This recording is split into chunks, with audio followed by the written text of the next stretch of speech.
Акромат Могушков уже 7 месяцев работает на ферме. Его осудили на 3,5 года, но благодаря хорошему поведению он был переведен в исправительный центр Ингушетия. Теперь у него появилась возможность трудоустроиться и зарабатывать на жизнь. Здесь он получает стабильную заработную плату, может общаться с родственниками, обучаться рабочим профессиям и даже имеет право на законный отпуск. Бог хоть мотиге принудительно работаешь, исправительно работаешь.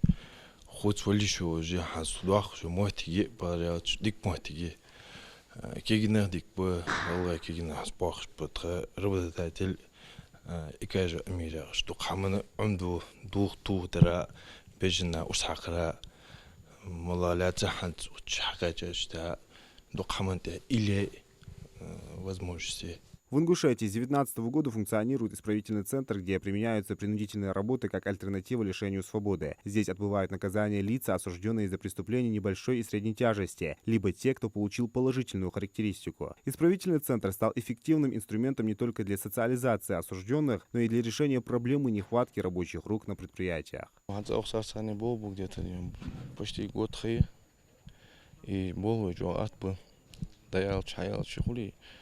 Табахара хаба жопара то ежбачи хаби бол хаби нахбачи духая хева хатш халради хана жо атом ямт ханс учиди хана ханс уместеди хана цажерно ус клада шамажит хадаюлиеш ело атла да сат ханс апят хади хана человек 10-12 бол лугу янт он сигича жо атте жопара то.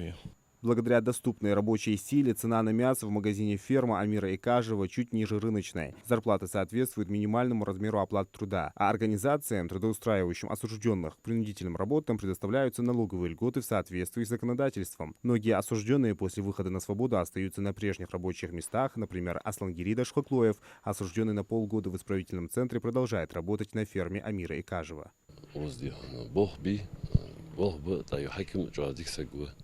Бог би ахто оздихан, хат цохан оз докушт эс белхш датас да ежж дихан, хат в данный момент дихан, как бригадир, что Бог бежался оздихан. Мохтик дики Бог постоянно Бог был оздихан. Что мохтики док планировал, док Бог жди, что мохтик житого сан здесь планировать дихан. Что исправиться, здесь дихан. Удобно его ждик мохтики кар. Каждый осужденный может выбрать вакансию из предложенных по графику заключенных подъем в 6 утра, затем утренняя зарядка и завтрак, после чего начинается работа. Осужденные к принудительным работам имеют право на самостоятельное передвижение до места работы и обратно. На сегодняшний день лимит составляет 120 осужденных. Наполнение на данное время где-то около 90 осужденных. Также направлены заявки на поступление в исправительный центр для постановки на учет. С разными организациями заключены соглашения трудовые с работодателями. В данной организации где-то 20 осужденных трудоустроены. Сотрудничаем мы с Икажевым Амиром Борисовичем с июля 2024 года.